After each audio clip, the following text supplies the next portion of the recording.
Welcome to the Matching Messages Using Field Data tutorial. This tutorial will show you how to pair messages based on field data. In a previous video, we discussed it could be quite efficient to validate two interface versions comparing outputs. These outputs could come from an interface conversion or elsewhere. Let's load messages from both interface versions. By default, messages are matched based on their position in each file.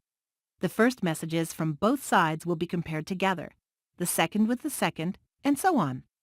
This works well if messages are sorted the same way and output files start at the very same message. However, it is pretty common that output messages from the legacy and new systems are not in the exact same order. Trying to sort out or rearrange them can cause serious headaches. What if we let Caristix message comparison handle that for us? Let's do it. With a simple right-click selection, the software matches messages based on specific field values. Here, let's make messages matching based on MSH10 values. Message position within the files no longer matters. See? Skip the noise and focus on relevant differences. You may have to adapt the fields used depending on your specific cases. Remember that several fields can be used. Please notice that not paired messages are listed at the end.